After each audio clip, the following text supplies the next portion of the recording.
1-on-1. Ready, finish, shoot, can take a shot.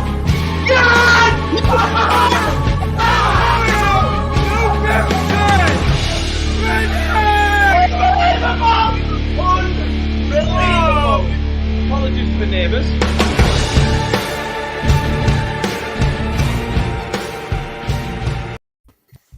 Good hello and welcome to New York Talk. This is the Rotherham United podcast. And for as fun and happy the last episode was, this one will be the opposite for the first 10 minutes or so, unfortunately. A great win, overshadowed by some incidents, again, which we're going to cover. So we'll come to that now. As usual, we've got myself, Matt. Mick's with us. Hello, Michael. Hello, you all right? You're in a new setting for everybody that's watching on YouTube, which is off-putting. Anyway, we'll manage. Danny, go back with us as well. Thank you for joining us, mate. Hello, everybody. And Will is back with us. It's a pleasure to have you with us, Will. Yo. Thank you. So as we know, we won 1-0, and we will come on to lots of really good stuff from the game, because there's a lot of good stuff, a lot of interesting stuff to cover from the game. But we have to start with the incident before the penalty was taken, with two fans, people, let's call them people, running onto the pitch, kicking the ball away, and essentially one of them assaulting Harry Pell. The club have put out a statement, really good statement as always, as you'd expect from a football club, but it's becoming an unpleasant and trend, not just Rotherham United. It's not all Rotherham United. There are other clubs. You have to look at Notts Forest on Sunday, Leicester, the Forest game. Look at what happened at Morecambe and other things. But this is a massive issue and a really frustrating issue for all sensible and normal people in the country. That's not just football. This is a societal problem. Will, I understand you asked to come on, and we're glad to have you on. I'll start with you. You've prepared something you want to say, basically. Yeah, I mean, I'm going to try and get through this as quickly as possible because, of course, there's a lot of positive things to talk about from yesterday, as well as some other things as well. So I'll get through this as quickly as I can and as succinctly as I can. Hopefully, you guys can stay with me. For me, football is the biggest sport in the UK, and it's loved by millions. We've seen its very best we've seen the very best that it has to offer from a club point of view. A couple of Wembley wins and countless promotions of recent times, and on a national level, the Euros from the summer, encapsulating a nation, uniting people who would ordinarily not come together, but they do come together to support a cause. And when things are going well, there's no better feeling. The roar of 3,000 fans at the Eco Power Stadium on Tuesday proved that our fans can be the difference between a win and a loss, driving the team on when they're a little bit flat, a little bit jaded, and in need of a spark. Sadly, across the country, fan behaviour seems to have taken a turn that I've yet to see in my lifetime. Leicester fans scrapping with Forest players today, racist chanting in the game at Morecambe yesterday, similar scenes at MK last week, a fan chasing the ref at Pompey. The list, unfortunately, goes on and on. It's a sorry state of affairs, and unfortunately, this season we've been caught up in it on numerous occasions. And we have to admit at this stage that sadly, collectively, we are part of the problem, whether it be 1 or 8,000 of us on and off the pitch. We win, lose and draw as a team. I think because of the successes we've seen this season on the pitch, we've collected what can only be described as utter cockwombles that have no interest in football and uniting with fellow fans to create those wonderful memories that we all cherish, but are more concerned about creating a name for themselves by acting improperly for a reason that's completely unbeknownst to me. For the club, it's really damaging to our reputation. We're a club that's been hated outside of these ranks during the Evans era, and Warney's worked really hard to cultivate a culture within the club that's seen our stock rise within the football world, not only inside football clubs but also fan bases as well. And we're looked upon a lot more favourably nowadays, right up until the last month or so. The players don't need this. It's a distraction for them. The fans don't need this. They don't want to be tarred with the same brush as people like these individuals that have done what they did yesterday. The club definitely doesn't need a hefty fine or points deductions. And I think eventually what's going to happen, sadly, is we're going to be forced to play behind closed doors, and we're going to miss those wonderful moments with friends and family that will be remembered for lifetimes because of these cowardly individuals that have nothing better to do with their life. Selfishly, I need football. Without it in my life, my mental health is shot, and I wouldn't be here without it. This team has given me so much joy, and I will not let mindless idiots take that away from all of us. I'm sick to the back teeth of talking about fan behaviour, not only across my club, but also the rest of the country. It detracts away from the fact that we are 6 points clear in the toughest League One that's ever existed. It detracts from one of the best goalkeeping performances I've ever seen at the New York Stadium. We should be talking about Dan Barley's howitzer from yesterday, but it feels like each week we're talking about individuals that can't appropriately support their team. I love this club, and the majority of its fans are first class, great banter and intelligent and knowledgeable fans. Last thing from me, let's get right behind these lads and give everything that they need to be successful moving forwards. Well put, Will. Very, very well put. Yeah, they are horrible. Yeah, so we had a message from Paul Merrick, who was unfortunate enough to be sitting next to these people that were on the pitch. And they may well be Rotherham United fans, but they're not regular fans. They don't come every game and things such as that. But as Will said, we've still, as a club, as a fan base, still got to take collective responsibility, because what's going to end up happening is you're going to get harsher stewarding, rightly. You're going to get harsher treatment from policing and away games and things such as that.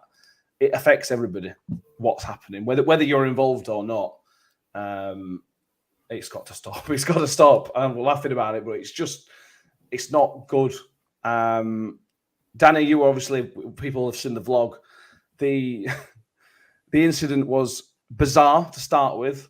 The initial run on the pitch is, we can't condone it and we will never condone it. But we've seen it at other games. There's that famous clip at Barnsley where the two fans run on the pitch and have a cookie bat and score a goal. In a week's time after the incident, you can accept it. It's a little bit funny, but this was completely different. This was going on the pitch and attacking a player, and which, like Will's mentioned, the Pompey game, people chasing the referee. That's the difference for me in this incident compared to other incidents. It's the attacking the player that is the key disgrace. Yeah, and that's the thing. It can change in an instant, can't it? In a split second, it can turn from something that would otherwise be quite funny, like you say, with the Barnsley fans having a kick about and someone's running on the pitch and just oofing the ball upfield. In that split second, it's turned from something that some fans will laugh at to something that's turned into a very, very serious issue and should not be in football at all. Like, for example, someone's pointed out in the comments in the vlog, I say, go on, son. All right, I'm not going to hide away from that. I do say it, because every single person in that stand knew exactly what that player were going to do. He was going to run up to the ball and boot it away, which he did. But then he trains his left hand on Harry Pell, which then turns it into a physical assault, which should not be in football at all. It's diabolical behaviour to do that. If the lad runs on the pitch, oofs the ball away, and then does nothing else, and the stewards just nab him or he slips on his arse, it's hilarious and everyone will have a laugh at him. But the moment he's swung his hand at Harry Pell, he's turned it into a very, very serious situation, which has put a very negative light both on the club and on our fans. Yeah. Yeah, well, exactly. It's just it's anything you want to add before we move on? Because I'm determined we're going to talk more about Rotherham United tonight than we have in previous episodes. Anything you want to add on it? Not really. I think Will's put it perfectly well, and I don't think I can add a great deal more to what Will's already said. It was fantastic. That I think, to be fair, as one of them were getting dragged off, I think the rest of the crowd let them know exactly what they thought of them. Either that or they thought they worked in a bank. I'm not sure, but yeah, I mean, it's just embarrassing, isn't it? But we say it every week. But like Will said, it's not just Rotherham United, is it? You've got the same kind of arseholes Bolton, at Portsmouth, at Leicester, all over the country. It's just little boys who are trying to prove that they've got something in the trousers that they haven't actually got. You know what I mean? Whatever. It just reflects badly on us, but the club's done the right thing. They've banned these people, not that they've probably ever been before or will ever come again anyway. Hopefully not. You know, it is what it is, Yeah, isn't it? I will also say, in defence of a lot of Rotherham fans, I don't think a lot of fans knew at the time that the kid had hit the player. I think there was a lot of confusion. I think that's why Daniel and others, Paul Davis didn't tweet about it hit him until after the game. So not everybody's clearly seen the incident. They've just seen the fan on the pitch. So I think it's important to defend, because I saw a lot of people on Twitter and Facebook saying, people were laughing at it at the time. Some people at the time wouldn't have known that he actually hit the player. I mean, I didn't see him hit the player until I looked at the clip afterwards and went, whoa, hang on a minute. Yeah, exactly. So the people on the pitch deserve every ban and everything they get. Let's chill out. Unless people are actually laughing at the assault, which is obviously not okay, I think it's important to accept that not everybody saw the incident as it happened. Go, mate. I was just going to say, it's not something that, like we've already said, it's happened the last 4 games. The last 4 games that we've played, you know, it happened at Fleetwood, it happened at Crewe, it happened at Doncaster.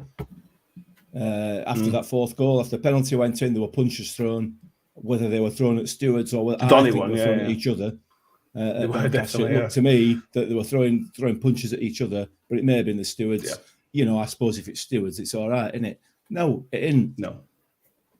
Listen, if anybody's watching this, anybody's listening to this, who goes to the match looking for bother, looking for trouble, sod off, you dickheads, get away from our club, leave us alone. We don't want you. And I apologise for my language. It could have been a lot worse, and should have been a lot worse, to be fair. We don't want you at our club. Sorry, you put me out. You made me. I swear it was unexpected, Michael. Sorry for laughing at that. I apologise. If I've offended anybody, I apologise. Yeah. And the club, with Harry Pellworth, so we tweeted out an apology to him. Not that he needs one from us, but I thought every player on the pitch dealt with it much better than I would personally have dealt with it. From him, Harry Pell to himself, to all the players, I thought they were brilliant. And again, well done to everybody. And again, apologies to Accrington. Apologies to Harry Pell. Apologies to Accrington. The only apology to the ref is that's apologies to the ref. He's had to deal with that situation as well. Come on to him later on. Shouldn't have happened. Please stop it happening, guys. David's going to point out, this is important to point out from a footballing point of view. Stop going about points deduction. It won't happen. It's very, very likely. There's no precedent for a points deduction. But as Will said, massive fines. They could close the stand. They could close the stadium. The repercussions of it are still very, very serious. And obviously, a guy got assaulted as well, which is the most serious of everything. So, let's move on. Let's talk about a game that was incredible at times, terrible at times, but incredible at times. Let's go who we've got with us. We've got Matthew Helpson with us. Hello. Bazza is with us. Harry Cobb's with us. Scott Grundy. Donna's back with us. Philip Rowlinson is popcorn at the ready for mixed ref report. We'll save that for later on. Cheers, Phil. Yeah. Yes. So let's go back to where should we start? Honestly, where to start with this game? Let's start with the good. Let's start with Dan Barlasser and that goal. One of those, Danny, that looks beautiful. It just aesthetically, it just looks amazing. And as it came down from the air, I started shouting, "Oh, go on!" And one is bang on right. That were in car park, got it back at net, and it's just sweet as a nut. Yeah, it was. And from where he's hit it, I was bang in line with it up the other end. And I think with all good stories, you need to start from the beginning. It seems strange that we're kicking towards the north stand first, but you know, it's disruption tactics from Accrington, which they do very well because we did it very well at their place. We'll come on to the time wasting in a minute. But with Barlasser's goal, like I say, it's sweet as a nut strike, but it is one of them where if you misplace it on your foot ever so slightly, it's over the stand, and someone's going to have to fish it out of the River Don. But he's hit it sweet as you like. He left their keeper no chance, and even the Accrington some of the Accrington fans were applauding it, going, "That's a fantastic goal." Because I've seen their perspective on it, and they're saying it's a fantastic goal. But it just adds another string to Barlasser's bow, which is some nice alliteration, actually. He's now got the distribution, and now he's got the long range strike. And I'll tell you what, I bet you he were absolutely buzzing in the dressing room at full time. Maybe not about other instances, but with his goal, amazing. And I think it's 8 goals for the season for him now, I think. Wow. Which, again, best return for him as a player as well. So fair play to him. Bet his mum's really proud of him. Yeah. Ryan Vernon Barlas is a class above the rest of the squad. Love the lads. He's in the Geordie Hoddle. So rely on you for that one, Mick. Don't quite line up with the chant, though, does it? I can see where he's coming from with that. Yeah, definitely. Yeah. It was a tough game, Will, because the goal was as good as it was. Accrington did everything they could to stop us, and it worked. It took a moment of magic to break him down. Yeah, I think for me, just very quickly looking at my notes, for me it was clear that our game plan was to get the ball to Dan throughout the game, but they were, and that's shown by the fact that he had the most touches on the pitch out of everyone, but probably didn't use the ball as well as he has done in previous games. That strike, however, is just forgives everything, because the technique, given the fact that the guy is leaning back when he hits it, is nothing short of world class. And if Kevin De Bruyne is doing that in the Premier League, we're talking about this as a goal of the season contender, and people are talking about it for years to come. And this is exactly the same. Great work from Wilesy with the ball into box, which Michael Nottingham, who had a great game, clears away, and 25 yards from goal, you're probably back in the fact that this ball's going anywhere but the top corner. But that's Dan Barlasa. What a strike. Yeah. Would you back anybody else in the team, Mick, to hit that as sweet as he did? He might be the only one that could do it. I think Ben Wiles could probably pull that one off.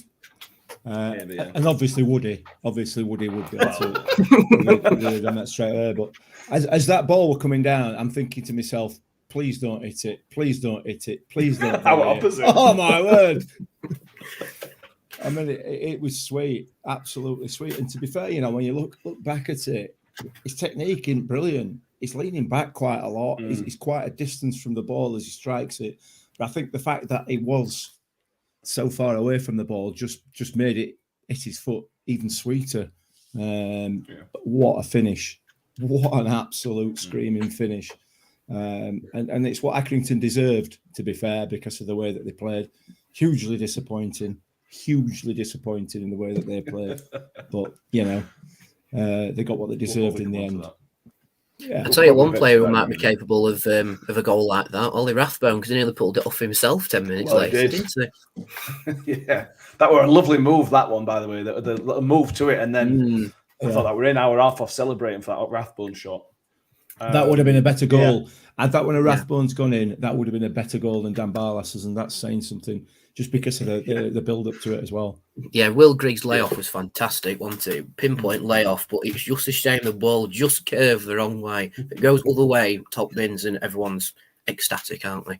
Especially Rathbone. That's game over, isn't it? Yeah. On Barlas, Danny, 2 years ago, he was one of the best players in our team in League One. Last season was a little bit hit and miss.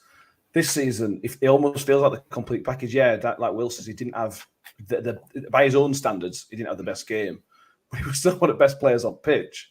He's just come on leaps and bounds from that kid who came 2 years ago. Yeah, he has. He's matured as a person as well, Anthony, not just as a player, but as a person. And I mean, we know because we've chatted to him, but he has a very stable head on his shoulders, and he knows what work he needs to do to not only improve himself, but improve his ability as a footballer. And this season, it's definitely bearing fruit because he can sort of play in his own sort of little possession pocket, if that makes sense. He plays in a position where he can get on the ball a lot, which is the game he wants to play. But he's also got two very capable running midfielders in front of him as well. And it's all just sort of slotted into place this season. And and he's now showing that he can pull off some absolute worldies, can't he? Because there's Cambridge, where he won us the game in roughly the same minute. I think no, it wasn't. Sorry, no. Yeah, I don't mind it. miles later. Similar sort of goal, though. It just sort of breaks to him and he smashes it. Same with this one, but because he's caught this one on the volley, tops it. Goal at season. It's just pipped Smiths at Morecambe. Just pipped it. We've got a good goal at season. We don't only have a very good goal of the season contests in the club. We've got one this year. Brian Vernon Barlasser will be even better next season if we go up because he'll get more time on the ball. He's matured as a player, Danny says. I think he's improved from last season, so I agree completely. On the lineup, Will, we saw 2 changes. Woody came back in as systematic, and Shane Ferguson came in for Miller. Starting on Ferguson, on both wing-backs for me, I thought both wing-backs really, really struggled. And I don't know whether it was them pushing us back or whether we made a conscious effort for them both to stay deeper. But their starting point, certainly for the whole first half, was far too deep. They weren't able to cause any damage. Yeah, I mean, for me, I was shocked that Mikel Miller didn't start, given the game that he had on Tuesday, and the fact that it's a game of momentum. What I would say is it's a squad game, and we've got so many games coming up that we've got to manage that, I guess. So I thought the side that was put out was probably the right side. And certainly from Accrington's perspective, I wasn't aware that Colby Bishop wasn't available. So when he wasn't on the pitch, I was absolutely overjoyed. That said, they made it very, very difficult for us. And I think probably Chio didn't have the space in behind that he probably wanted to, maybe dropped a little bit too deep and then left himself with too much to do. Out of possession, they were a John Coleman side, really well organised. And it was an obvious game plan from my perspective that they were trying to slow the game down. They were trying to frustrate us. And for the majority of the game, it worked, if I'm completely honest, aided by the referee, which I'm sure will be discussed further down the line. Yes. But yeah, I mean, their game plan from an away team perspective, I don't think there'll be many better away performances at the New York, especially when they've taken nothing as well. They'll be pretty aggrieved. Yeah, that's if anybody's watching, any of the teams watch it, that's how to play against Rotherham United. We really, really struggle. Obviously, similar south of Wickham, but it's how to stop a team like us and how to stop a lot of other teams as well. Mick, you're not a fan of those slowing down tactics, are you? I hate it, mate. I hate it. It's like waving white flag, isn't it? It's like just saying, look, we're not good enough. We know we're not good enough to play here at football, so we're just going to play another game, a different game, and see what we can get away with. And that's what they did. That's what they, and I suppose under the circumstances, bearing in mind the gulf in quality between the players of the individual players of each team and the teams as a whole, I guess I can probably see why they do it, but it absolutely does my boxing. It's just horrible, isn't it? It is horrible.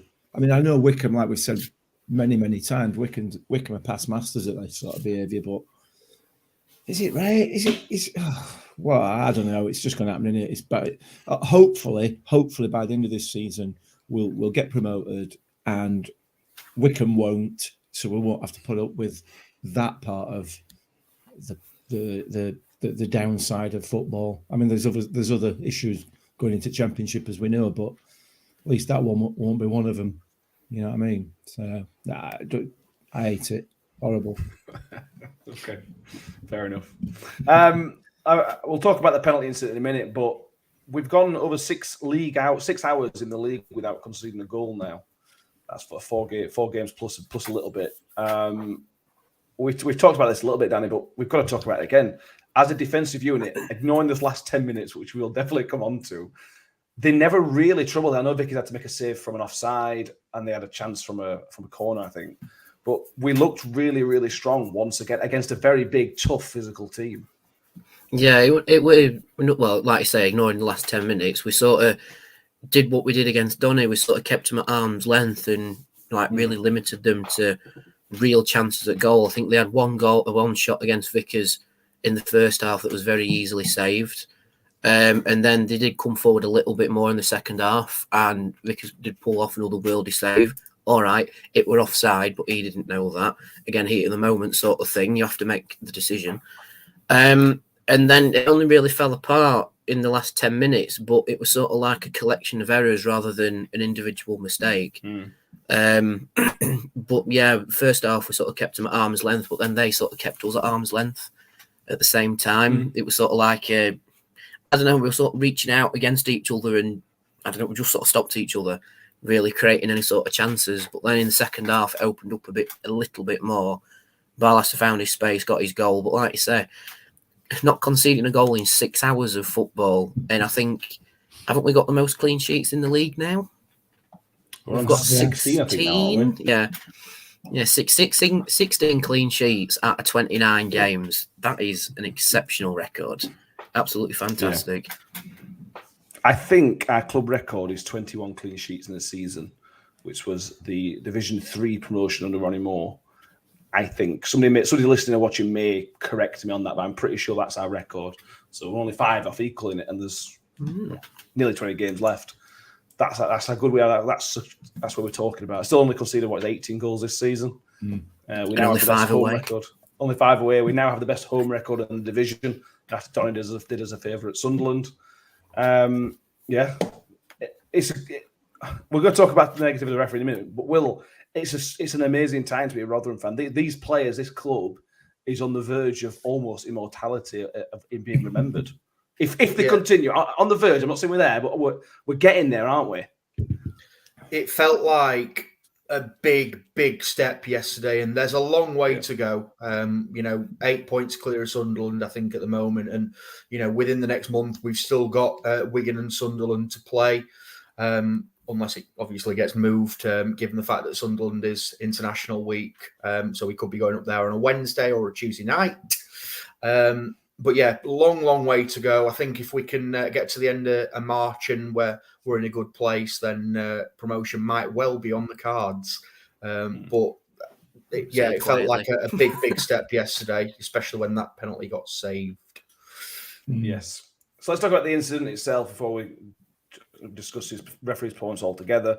First of all, Mick, it was a mistake from Wes Harden. Wes Harden's not dealt with that at all. Yeah. I'm really disappointed and surprised, but he's got a mistake in him, as everybody has in League One level. But he's got a mistake in him. Whereas we're not going to dig him out for it, and then it all a bit chaotic, and then the referees adjudged it has hit Richard Wood's arm. I wasn't sure at the time. You were certain at the time it had.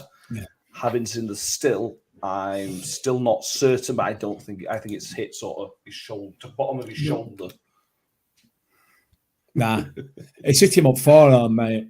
From my recollection, it's hit him on the forearm. It's hitting him on the forearm that he's put out to his right to stop the ball going back at net.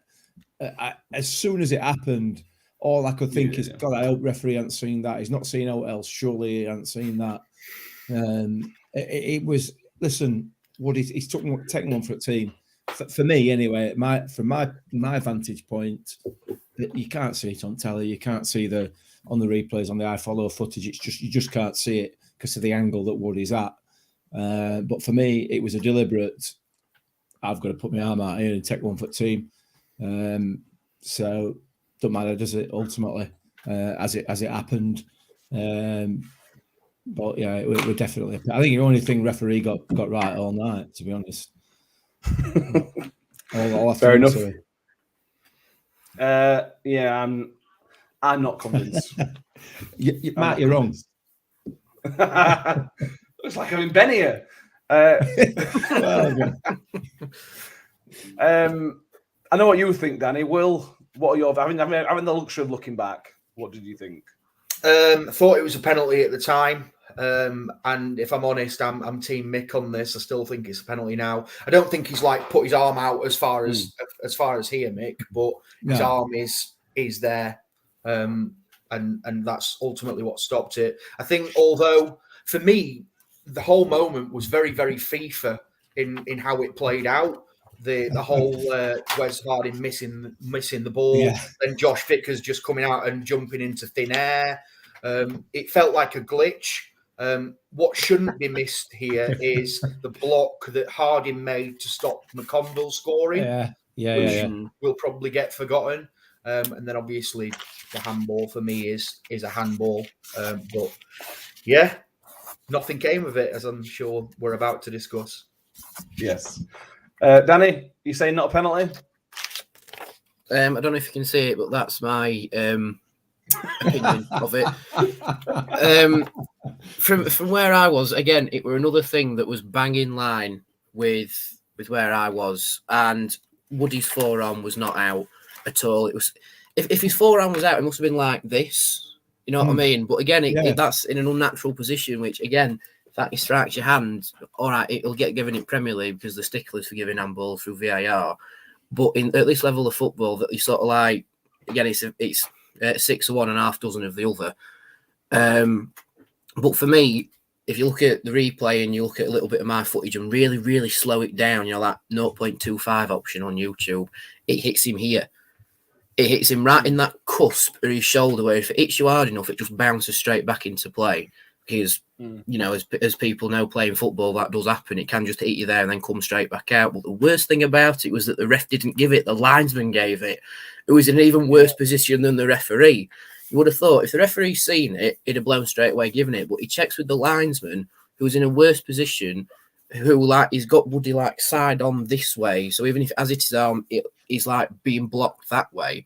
So how come the lino's giving it and not the ref? But the referee the whole day, the whole evening, was giving every decision by committee, and it really annoyed me. The fourth official gave a yellow card against Ferguson, who were 50 yards away on the other side at pitch. He kept consulting with linesmen all the time. It's just, mate, make the decision. If it's wrong, just say it'll come out that it's wrong after the game, but to just faff about with your linesman all the time. And that linesman was suspect of giving offsides as well at one point. One of their players was quite clearly offside and never gave it. But it's one of the worst refereeing shows that I've seen at football. And I know someone who is a referee, and he messaged me after the game going, "Mate, what was that ref doing that game?" And I need to calm. I need a beer. I need to calm down. I'll start invading the pitch on Tuesday if I get more annoyed. We'll come on to you in a minute, mate, because we've been getting several messages about your view on the refereeing performance, but we'll come on to that in a second. The penalty save it's almost impossible to split what happened with the penalty itself. Yeah, I think it's easy to say this after the event. The penalty would have been better and different had the incident not happened, but that's not Josh Vickers' control. And he guessed right, and in the end, it was a poor penalty. All he had to do was go the right way, and he did, and it was so happy for him. I mean, it was very clear that the fan got right in Harry Pell's head, sadly for him, and might be a little bit harsh given the whole situation, but I think that might be the worst penalty that we've had taken at the New York Stadium, with the exception of possibly Johnson Clark-Harris against Charlton. Yeah, absolutely dreadful. And obviously Vickers has come up with a big save, and that's the reason that he's got the number one shirt, isn't it? In those big moments, you need your keeper to stand up and make those big saves, and Josh Vickers did previous to the penalty as well. We've not mentioned the save that he made from McConville, which was equally as good, and obviously a couple of saves at the death as well. So unbelievable performance from him.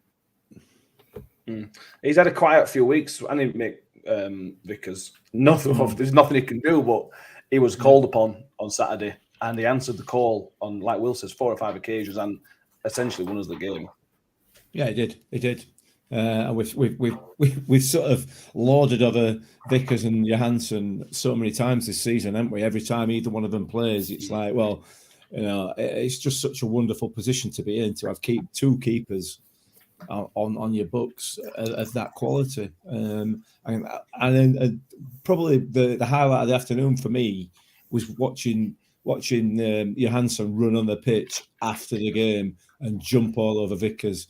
I mean, that just says everything, absolutely everything you need to know about this football club, about this team, about this squad. It's just wonderful. But yeah, he had a great game, a proper game. Did Vickers after standing in cold and freezing his nuts off for 90 minutes in Doncaster on Tuesday night as well.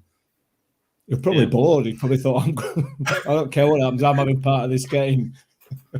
Feel pleased to be involved. Yeah, absolutely. Yeah, Chris, right. How fortunate are we in the goalkeeping department? Yeah, absolutely. And Donald London Vickers was outstanding. He was. Yeah. But to say we rode us luck in the injury time, Danny, would be a bit of an understatement. We've got Vickers to thank. We've got the post to thank. We've got some poor shooting to thank. It was one of the craziest 10 minutes New York's seen in a long, long time. Yeah, it's one of the craziest 10 minutes I've seen in my life watching football. My days. I mean, it all started when Vickers made the really good save, and then Rathbone blocked it on the near post to the replay, which Ollie Rathbone at the back post, he's kept it in that game there and then, which, by the way, was a similar instance to Richard Wood, but oh no, that's not an handball, that. No way. Then there was Harding in the build-up to the penalty, like we've mentioned, which is another good block. Then, I can't remember who their player was, but he strikes it dead on against the post, which he must be kicking himself over to miss from 5-6 yards out and strike it on the post. And then Vickers makes the save in the shot from the rebound. Honestly, I was ready just for a lie down. I was ready for a kip there and then it stand. I probably would have done if it wasn't pissing it down. But, what a mad 10 minutes. The 10 minutes of madness. And I really do hope that we haven't used up all of our luck in those 10 minutes that we were going to use for the rest of the season. But, my days. And then Michael Smith playing centre half as well. I know, that were brilliant.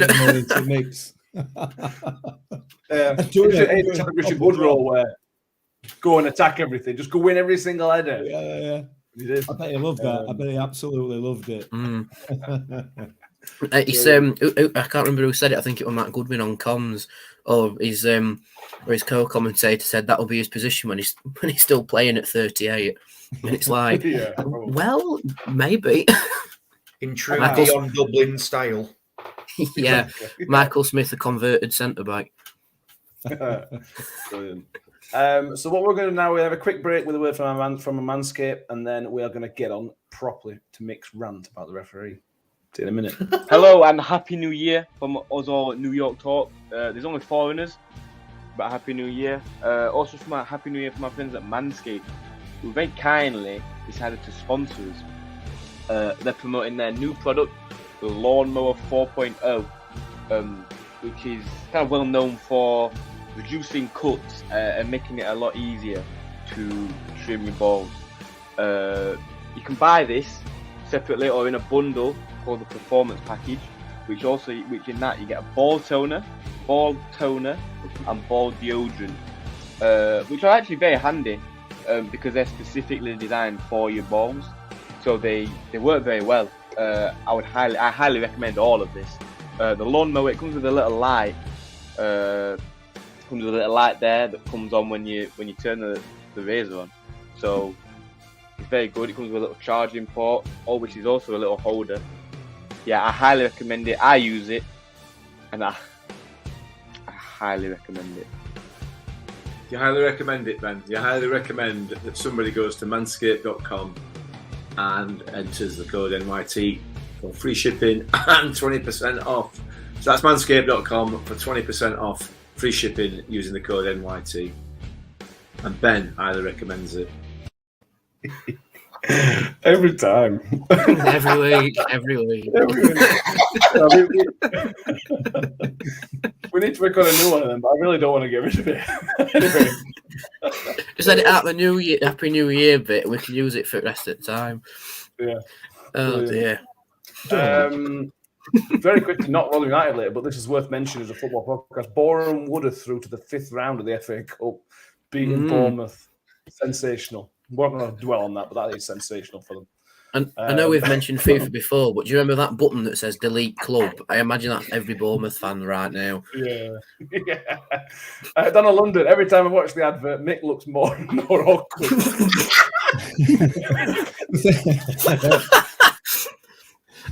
God. If you could see what was happening on this camera while that's playing, I look even more awkward. Right.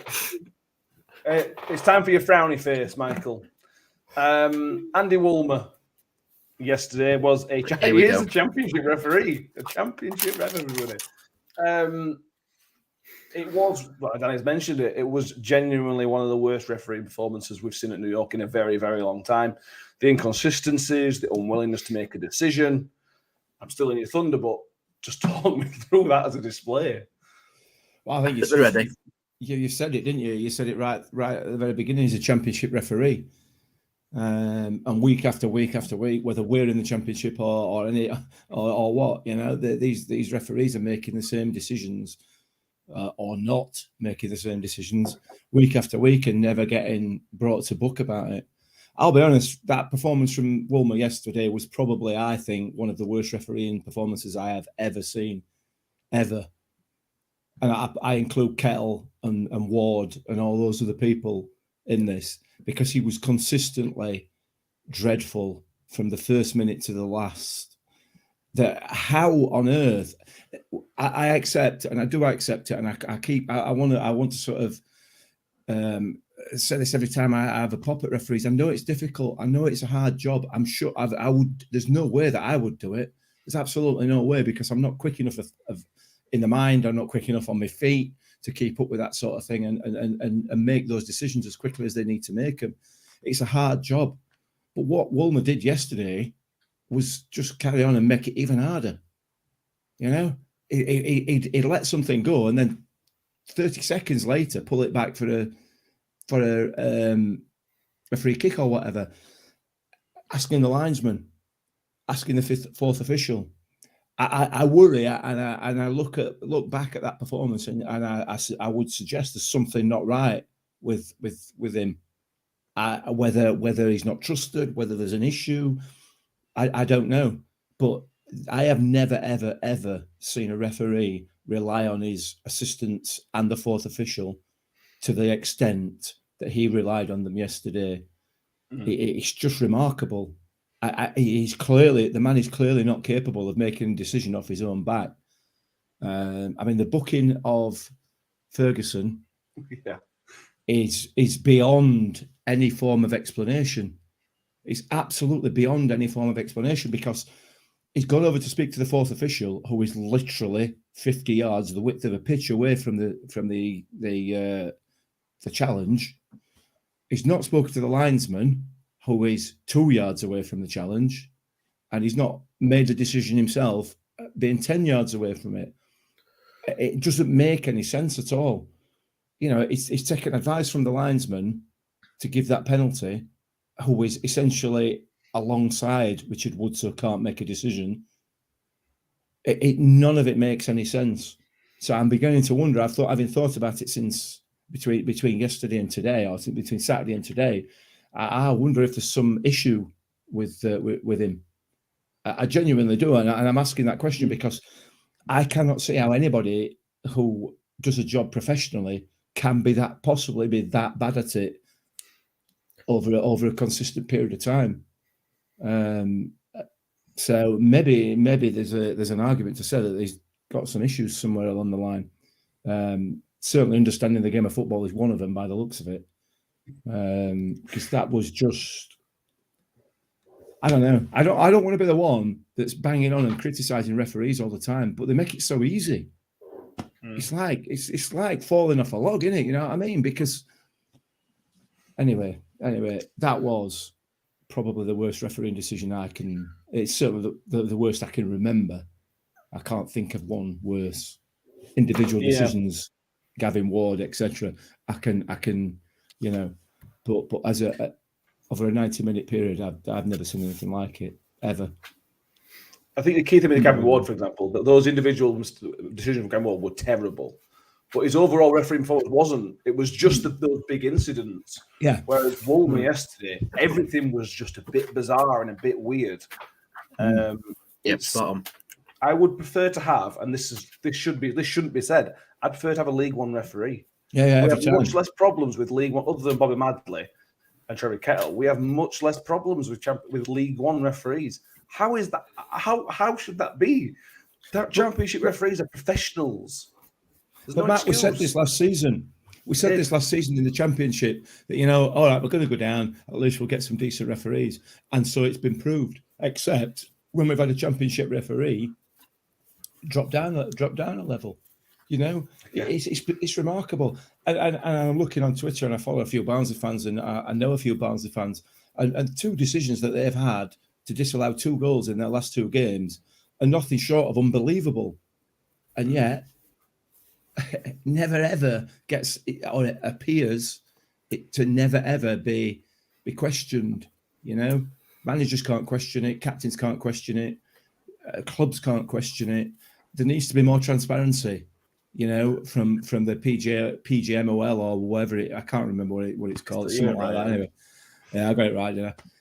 Look, fans, supporters, managers, players will be far more receptive if they came out and said, "Look, we got that wrong. Yeah, we made a mistake. Yeah, we made a mistake. We'll work on that. We'll look at this issue. We'll look at that issue, and we'll be open. People will accept it." But it's like a wall of silence, isn't it? And anyway, whatever. It's never going to change, is it? It's never going to change. And these are things we're going to be talking about a lot more should we go up next season. There's no question about it. No. Well, you look at Lee Bowyer's comments on Friday Night Football on Sky Sports. They had a shocking decision, and he mentioned his post-match that he's had 4 or 5 apologies from referees this season. 4 or 5 apologies is not good enough. How many apologies did Warney have last season? Yeah. He must have had 10. You know what I mean? It's pointless because he's still making these decisions. And like I said, we lumped on referees a lot last season, and we haven't done it this much season. We had at times, but it's been all right this season, and it's really frustrating. You said that we talked to Victor, which is worth going to watch because he's a right laugh, and he said about Gavin Ward, apologised to him. I don't know whether it was at the Ipswich game. I'm sure. I think he said he apologised to him at the Ipswich game. I'm sorry, I got that wrong and everything else. And then 2 weeks later, Huddersfield versus Birmingham. I can't remember who it was. Josh Koroma goes in for a leg-breaking challenge. Don't even get a foul. What's the point in apologising if you're just going to carry on doing the same thing? It's like talking to a 7-year-old, isn't it? Don't say sorry if you're not going to do something about it. Bizarre. Anyway, whatever. Ariel Astro, what are thoughts on having VAR in League One? Oh God, no. For me, this one is Will, that you're still going to get Andy Woolmer in charge of it. That's the problem, isn't it? Yeah. I've got a couple of points on referee, if I might. And to be fair, quite a lot of it's been covered, so I don't want to cover too much of the same ground. But it felt like one of those managers at work where they wanted to try and get everyone involved just to try and make sure that they contributed to something. I didn't really understand the whole process that it was going through, if I'm completely honest. That Ferguson one was one of the most ridiculous 2 minutes of my life, to be honest. But he then set the precedent for the rest of the game, which is why every time that something happened, Accrington very quickly surrounded the referee because they knew that they were going to try and get a rise or something out of the game, and it really helped them. But there was moments like, for example, the left back making 6 fouls before he got booked, but then Ollie Rathbone getting booked for a first challenge. Yeah. It just really, really inconsistent, and that's the thing that irked me the most, if I'm completely honest. And he played into their game plan because just slowing the game down and everything that they wanted to happen really happened because of the referee.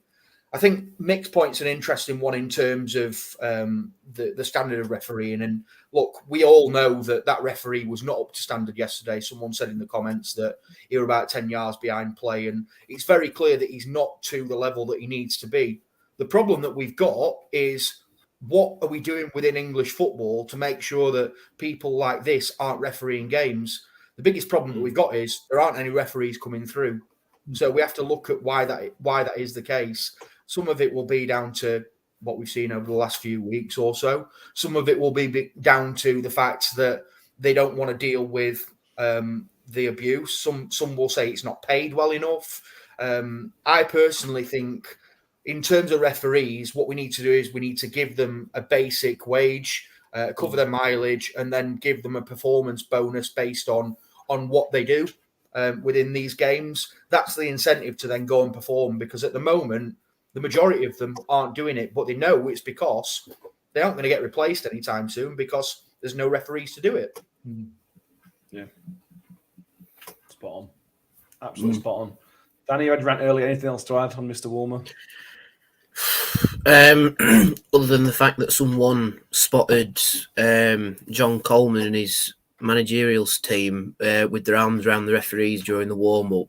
So I don't know if there's something been exchanged there, but this moves me nicely into Donna London's comment about thoughts on the Accrington's manager. Now, he got booked in the first half for kicking off because their keeper had been booked for time wasting, which is another thing that our fans got very uppity over, and quite rightly. And then after the whole penalty incident and all this and other, he looked into his phrase book of "I feel physically sick," which he's used in the past. I think it was against Wigan. I think in the Derby FA Cup, wasn't it? Derby in the Cup. Derby. Yeah, that's it. And then says about the match being abandoned, and just to say, as the streets say, mate, dry your eyes. That's not a big hit at him, but he's obviously come out and been very irked by the decisions that's been happening, and then has felt aggrieved by it.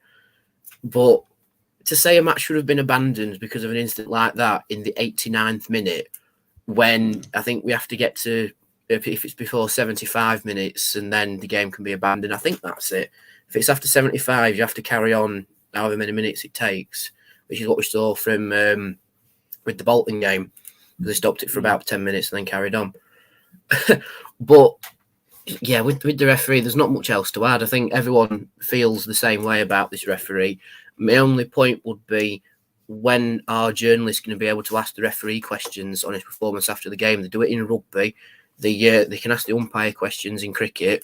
Why can't we do it in football? Is it because they squirrel away to the dressing room and don't come out until everybody's gone home because they know they've done poorly? Or is it just something that we haven't looked at yet? Because I'd love for Paul Davis to collar the referee and go, why have you made this decision? What was your influence for this decision? But unfortunately, it's been so long in football, and it's probably so ingrained in football that you don't question the referee's decision all the way from back when football was still amateur, back in the early FA Cup days. You never questioned the official, so we'll probably never get it in football. But I think because there is so much, how do I put it, so much, like Will says, so much irk with referees these days over poor decision making, and some referees are very poor with the decision making, whether it's the odd occasion or setting a precedent throughout the game and then sort of having to stick to it. We should be able to ask referees questions. We should be able to get a referee in a post match and go, so Mr. Whoever, what influenced you to make this decision? But we don't have that. But it's just my piece. I think we should. I think the problem that you would have with that is week on week, you'd just be asking referees about trivial decisions. You won't actually be talking to them about, okay, Mr. Referee A, you've had a really good game today. Tell us about what you thought about the game, or all that sort of thing. It'd just be very focused around the negatives, which is why they've probably not allowed it. But I mean, it's a valid point to an extent, I think.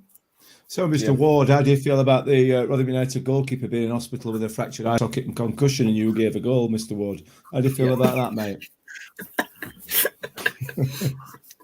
There we go. Moving on. Yes. Thank you very much, Mr. Woolmer. See you next time. Yeah.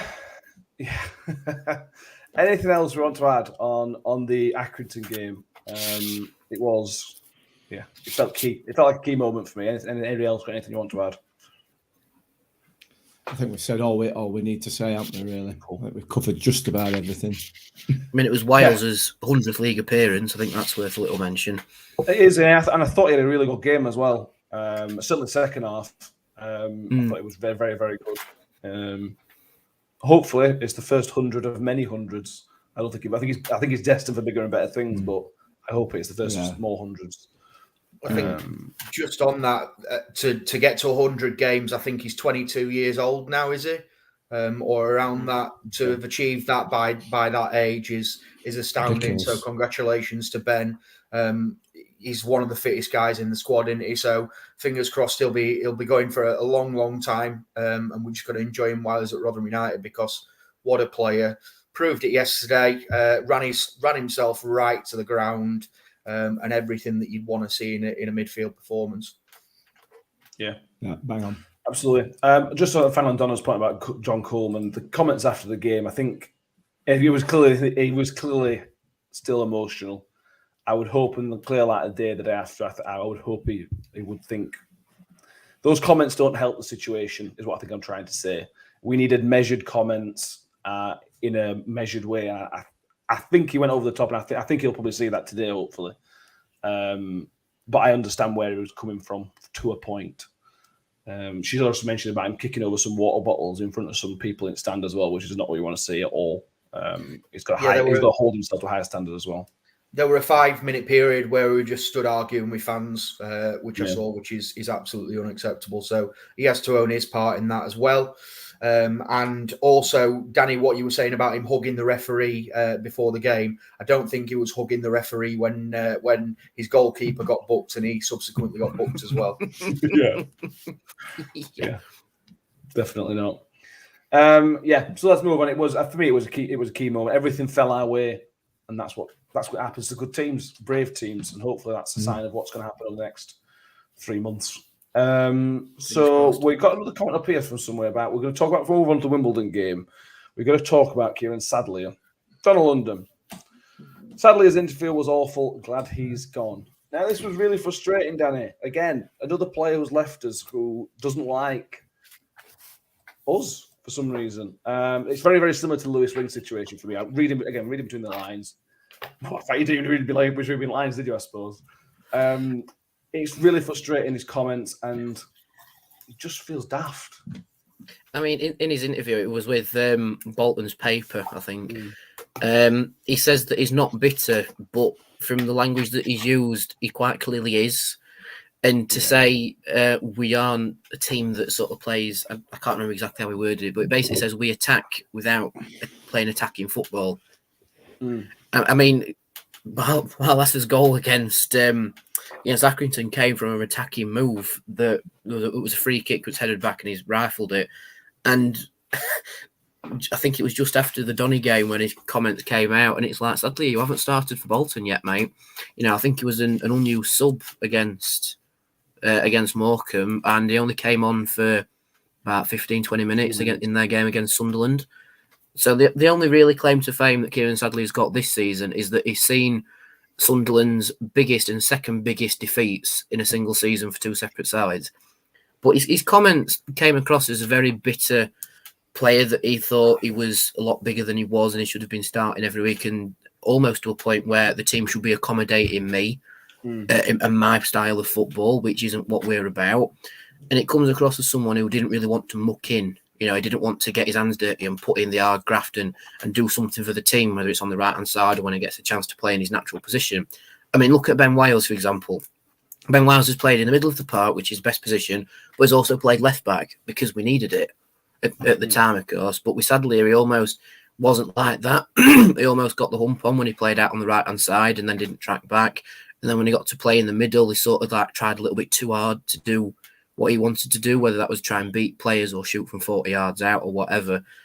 But obviously, he didn't like his 18 months here. He said he didn't want to be here and that it was the wrong decision. So, enjoy Bolton in League One. Yeah, there were rumours when he first signed Manchester last season that he was wanted by Hull, wasn't it? Well, he couldn't sign for him because of the wage cap at the time. So I don't think he wanted to come here in the first place, is my reading of the situation when he first signed. Frustrating, really frustrating. But if you don't want to be here, it's good riddance, I suppose, isn't it? If you don't want to be here, bye-bye. Yeah, another wage off the bill. For me, I'm not hugely offended by the comments, to be honest, because he's just another guy with an opinion. And I think from a media point of view as well, we have to understand that words can be taken in and out of context. So it might just be a way that it's been written to endear himself to Bolton fans. That's an angle that I would expect him to take as a new player at a new club. I think the interview itself was pretty unnecessary. Just with some of the comments that he made, saying that this club doesn't have technical players is just Nick. You said that we weren't allowed to swear. I'm going to get my one in. It's utter bollocks, absolute poppycock. At least I have the decency to make a sign about it, Will. You'll just come out right and say it.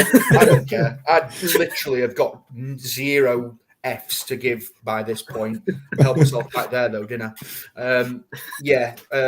Really just don't understand it. I understand in terms of the style of play. It wasn't him. We don't play with players that are running into pockets, which is probably where he wants to play. He wants to play in that 10. He doesn't want defensive responsibility. He'll get that opportunity at Bolton. He'll probably do really well. And you know, football's a short career. I hope he goes on and does okay as long as it's not against us. But yeah, for me, just a really unnecessary interview, and I'm very keen now to focus on the players that actually care and want to play for this football club. Absolutely. So let's move on to the Wimbledon game. A couple of bits of team news to tick off. Richard Wood will be suspended unless we appeal, which I don't think we are going to. I don't think we're successful anyway. But that is almost certainly only a 1-game ban. It's only more than one if you've been sent off before violent conduct, or I think Paul Davis said if it's dissent. It's none of those, so it should only be a 1-game ban. But that'll keep an eye on Paul Davis because he'll confirm that tomorrow, I assume. We have the loanee from Arsenal, Tutu, still not with us. He should be available for the Sheffield Wednesday game. Who else? Icky may or may not be in. Again, we'll probably get more information from Warney on Monday. It doesn't sound too bad that we just need contact, so hopefully he should be available for Tuesday. Because we've almost walked... Go on, Will. Well, I think about fingers crossed. Sorry, Will. Yeah. I thought you were putting me on to talk. Sorry. We've walked ourselves into almost a defensive crisis, Mick, because even just for Tuesday, to be fair, because Woody's not there, Icky's not there, Angus may not be ready. We're then struggling a little bit because we're only 3 at back. We're in a little bit of a hole. Yeah, possibly, but I suspect one either Icky or Angus will be fit enough to play. I suspect Icky will be by the sounds of it. So it is what it is, isn't it? We've got Joe Mattock who'll drop in there anyway. So yeah, it's a bit of a problem. But I don't think it's going to be too massive, is it? Under the circumstances, I think we're pretty. We're defensively we're pretty solid anyway. Even if at worst case scenario I had to change to 4 at back instead of 5, you know. Hakeem Adolphin. Sorry, just a really bad cough. Yeah, no, absolutely. It's nothing serious, Will. Just an attack of the defensive midfielders there, weren't it? Well, I think, but yeah, Adolphin can get in there as well, like Will said. So it's not a problem. Let's not make a big deal out of it, mate. We'll be fine. I'm a player. Just always stick Smithy at centre back. Yeah. Wimbledon are not in great form at all. No win in the last 10 games. Had 10 league games. The last win was against Accrington on the 7th of December. Some symmetry with us playing Accrington last. Looking at their home form, their home form's really average. They've only won 2 home games this season. I think they've drew 9. So there's a draw coming. They beat Oxford. Their only standout win of the season is Oxford, but that was in September when, again, Oxford were bang average at the time. It really is an average season for them, Will. And that's, as it does when you top at league, it's just another banana skin. Yeah, for sure. I mean, they're down there at the moment really struggling. So they're going to be scrapping for their lives, aren't they?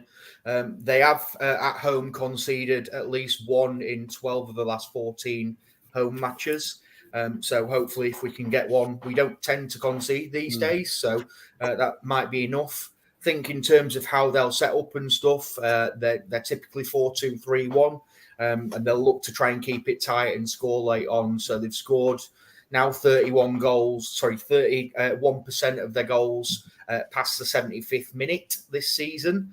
In terms of how the team looks, they signed Sam Cosgrove, who of course was of interest to us in the summer.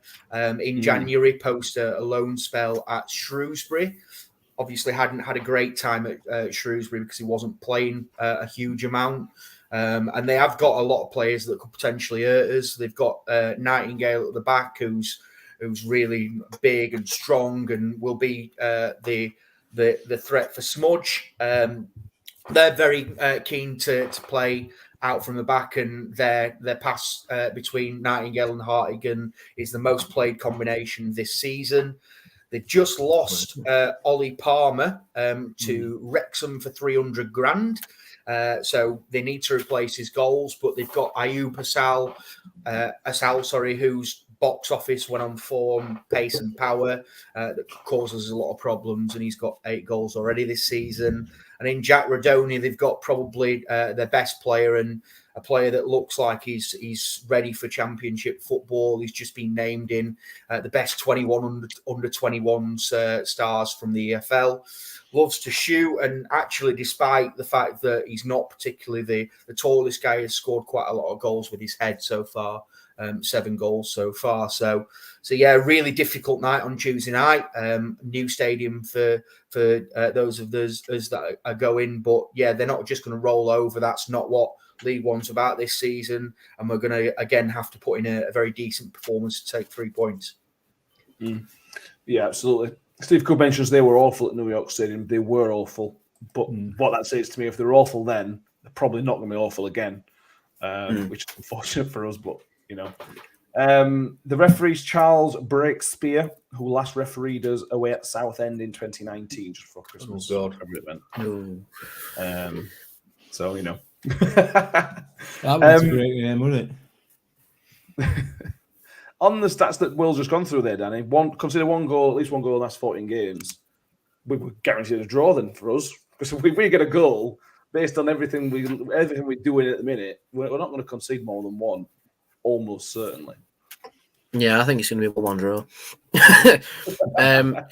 But no, as Will says, with them playing out from the back, if we are on point with our high press of their defence, it could be very fruitful for us.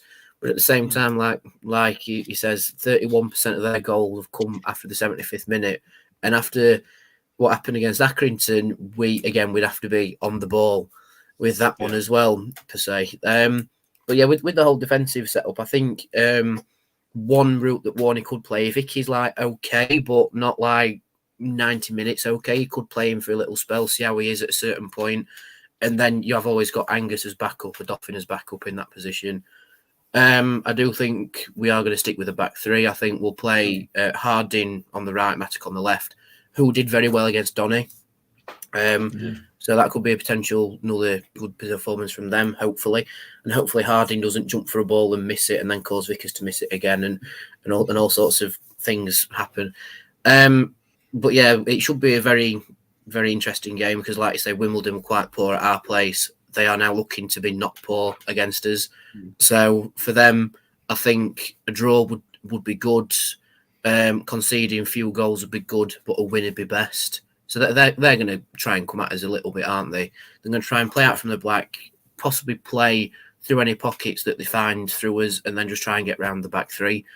Whether or not they're successful, we'll have to wait and see. But like we say, it's a new ground in it. It's one of the newest grounds in football, actually. But the one bone I have to pick with Wimbledon, and this isn't a fault of their own, the one thing I have to nitpick with is that their tickets have arrived on an A4 piece of paper. No, I mean, I'll try and not show me my QR code because I don't want someone stealing my ticket. But they've arrived on an A4 piece of paper. And so the story goes is that they sent like the batch up to New York Stadium and it actually got lost in the post. So there was a sudden flap at New York Stadium. So I think they've like corresponded reference numbers and then they've actually printed out the physical ticket on a bit of paper. So yeah, this is new. I haven't seen an A4 piece of paper since I went to Solihull, so this should be fun. Yeah, absolutely. We're going to go along. Yeah, we're going to go along again tonight. So apologies to everybody, but we've still got a couple more things to talk about yet. So do stick with us. I hope you're enjoying it. To our episode, yeah. We know the questions about defence, Mick, which means nobody's going to get 11 out of 11 on Fanel. Yeah. Midfield's probably pretty much set.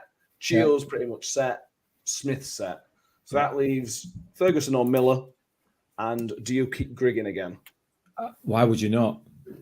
Why would you not? I mean, he was immense on Saturday. Again, I know he didn't score, but his contribution to the game was massive. 100%, I'd keep him in. I'm just disappointed he's not getting a full 90. But I do understand the need to get JJ on there and get JJ some time. I do understand that because JJ is definitely going to be in next season. Will Grigg possibly not? So I get that, but no, I wouldn't swap him at all. I thought he was outstanding, absolutely outstanding. Some of the little layoffs and the pressing that he did, it just no question. The only question outside of the defence, as you said, is Miller or Fergie. That's the only question really for me. Yeah, Shellstone would go Miller and Grigg. That's certainly how I would go. Will, Fergie didn't have the best game on Saturday. So just based on that, you would probably say because Miller played well last time, it just makes sense to bring Miller in, really, doesn't it? Yeah, I'd fetch Miller back into the side. I think he deserves it after the performance on Tuesday. And obviously he only played, 20-30 minutes on Saturday, so it should be fresh and ready to go. Just on Griggy, I mean, the 3 chances that he had yesterday, he'll be absolutely gutted not to stick one away. But he's doing all the right things, isn't he? I mean, his hold-up play yesterday was unbelievable, and he's getting in the right idea in the right areas. I think he's maybe snatching at some chances because he knows that there's 3 strikers behind him that are absolutely desperate to be on the pitch. But we've got to remember that this is still one of the leading goal scorers of all time in League One. Yeah. And as soon as he bags one, I'm pretty confident that he'll get 3 or 4 to follow. Yeah, definitely. Yeah. Danny, same. Miller and Grigg to start. Yeah, I think so. Like Will says, Grigg was amazing. He's been amazing the last 2 games. It just goes to show that being a centre forward and a striker isn't always about the goals you score. It's what you do on the ball and what chances you create, whether it's through a run or a little layoff. Because I think Grigg was one of the instrumental things against Donny. He worked really, really hard to win the corner, which led to our first goal. He laid it off for Ollie Rathburn, who was very unfortunate not to score, like we said, all the way back at the start of the podcast. So if you're still here, thank you for sticking with us. But yeah, I think Grigg starts. He bagged against Wimbledon last time, so he could bag again. And like we say, he was very unlucky with those 3 chances.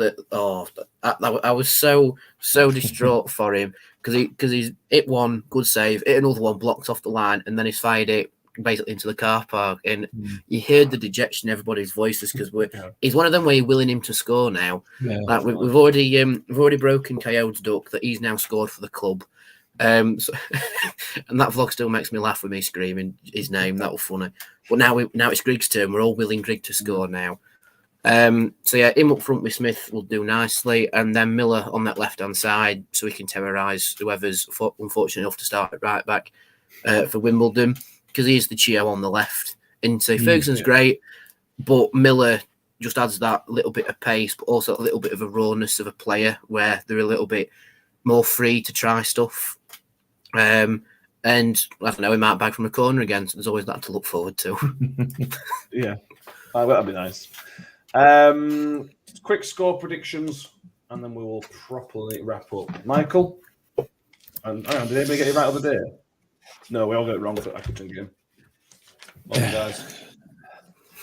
3-0 Millers. Another clean sheet, and I think we'll be reasonably comfortable on Tuesday night. 3-0 again. We're beating 3-0 our place. Right, there you go. Symmetry. You like symmetry, Matt, don't you? I do love symmetry in football. There you go. Steve Cupboard's with us. He says 2-0 to us. Will, what do you reckon? 2-0. I think I'll go 2-0. And just in terms of the left back, I think it'll probably be Paul Osu, who switched sides. So won't be playing up against Chio. Looks like they've signed Lee Brown from Pompey. So he'll probably have a difficult evening against Chio instead. Poor old Lee. We'll all sign a card for him saying we're sorry for what's coming. Bless him. Yeah. But we never know. He might put in a good performance against Joe, so we'll wait and see. Let's hope not. I'm a player. Says 1-1. Danny, what do you reckon? Well, I mean, 2-0 sounds okay, doesn't it? But I don't think we'll score that many, to be honest. But I think we will probably keep a clean sheet. So I'm going to say a 1-0, very conservative 1-0. 1-0. We'll grip the bag. I'll go 1-1. I'll be the negative Nelly in this one. I'll go 1-1. Wow. Henry Cobb 0-1. I assume that's 0-1 to us in the away team. Scott Grundy also thinks 1-0 to us as well. So we'll go on with a couple of things to finish us off with. I think we should definitely mention the Angus MacDonald Foundation, which the club sort of announced on Friday, I think it was, with that fantastic video that they put out with the Rotherham fan. I haven't written his name down, so apologies if you're listening. But I think it's a brilliant video from you and Angus. It's both got brilliant stories, and best wishes to you as well. If you can donate to Angus' foundation, it's a really good supporting people with cancer and the cancer care and everything else. Buy one of the hats, which look really cool. I'm going to try and buy one at some point. Me too. I think it looks really good. And as we saw with Crooksy when he was here, it's just great to have these people who are just using their platform for better. I think it's fantastic, and we should have also mentioned Matt Crooks scoring against Manchester United, which tremendous. It was brilliant. Oh. What a guy! I'll get me. What a guy! Yeah, that win we made in Rotherham with Dale Fry used to play for us and Matt Crooks. So we will take all the credit that is available for that win for Middlesbrough. So well done. You're welcome, Middlesbrough. If you are travelling down to Wimbledon on Tuesday, the best wishes, good luck to the journey, but it's a safe journey. Be good. I'm going to talk to you like I can talk to my 6-year-old when she goes to school. Please be good. And if somebody else is acting the divvy and acting this, tell them to stop. And if they won't, tell the steward. Dob them in if they're being idiots, because they're just going to make your life more difficult from harsh stewarding. And we've heard stories about Wimbledon stewards not being scared either to get stuck in. So be careful. If you aren't going, then what you can do is before the game starts, if you go onto the AFC Wimbledons YouTube page, you will be able to see Danny and Will having a little chat with 9 Years podcast. In the preview, so I'm personally looking forward to that. That should be really good, guys. Yeah, hopefully. I mean, they sort of invited me and Will at the same time. Then went, "Do you know each other?" And it's like, "Yeah, we do. We're both on the podcast together." So it's like, "Man, coming on together." Yeah, brilliant. But the thing that's really surprised, I think, both of us to a point, they're actually arranging stadium passes for us because their studio is within the ground. So yeah, it should be a really interesting experience for us both, I think, Will. Yeah, definitely. Really looking forward to it. Sounds like a really professional setup, so excited to see what we can potentially learn from it as well. Yes, we'll take notepads. You're missing a trick here, Matt. How come we ain't got a studio at New York Stadium? Well, Toddy, that's on you, pal. Yeah. So keep an eye on all that. If you're watching on YouTube, Facebook, make sure you subscribe to the YouTube page. That we would really appreciate that. If you're not following on Facebook and Twitter, make sure you do that as well. And Mick's told me to tell you, if you enjoy this, tell your friends and family who are Rotherham fans. That'd be really good. And what I would also say is, Mick, the next episode is a preview of the Sheffield Wednesday game. So prepare yourself. Get your fishing rod out. I'm going to think of something, Anna. I've got to think of something. Because they will tune in. They did last time. They all tuned in. I know they did, yeah.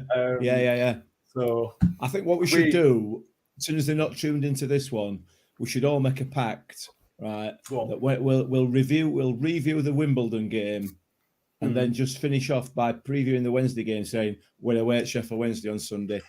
Thanks very much for watching. We'll see you next week. Yeah. But yeah, we'll go on to that. That'll be Thursday night. We're back Thursday night on YouTube and Facebook and Twitter. On the podcast out Friday morning, as it always is. Looking back at Wimbledon, looking ahead, like I said, to Sheffield Wednesday. If you're on iTunes, Spotify, make sure you're subscribed on there and give us a 5-star rating wherever it allows you to do that, because not all of them do. We've gone long, but I hope you've enjoyed it tonight. We've covered lots of good stuff, lots of bad stuff. I hope you've enjoyed it. I hope you'll join us again next time. Mick, get ready. Get your notebook out. Get writing some fishing stuff out. I'll have to find out who's playing well for him, won't I? And just call them names. Sure. Wait, Wednesday players play well? But it's a short list. It'll be a short list, yeah. That's first clip. Hello. Danny, pleasure as always, and have a safe journey down to Wimbledon. I will do. I promise to behave myself because I'm not allowed to drink on the bus going down. I've made that decision myself. I'm not drinking on the way down, so I'm nice and fresh faced for their podcast, and then we'll see what the result brings afterwards. But if you want to have a look at the Angus MacDonald Foundation, it is linked in the description of the vlog. So please excuse my unprofessional attitude towards the end of the vlog. Keep it in the first 2 minutes and check out Angus MacDonald's page because it is a really great cause that they're raising money for. Yeah. And I've been told that they are getting another batch of hats in very, very soon. They just missed it for the game on Saturday, but it should be back in very, very soon. So keep an eye out for that on their website. Yeah, and I will put the link in our show notes. So if you wherever you get your podcast, and I'll stick it in this one as well, the link to that. And Will, same to you. Great to have you on, and we'll see you next time. Have a safe journey. Thanks, mate. Good to speak, Millers. Cheers, guys. Everyone watching. Yes. Up the Millers. See you next time. Up the Millers.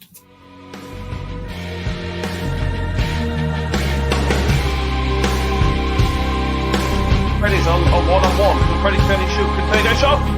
Yeah!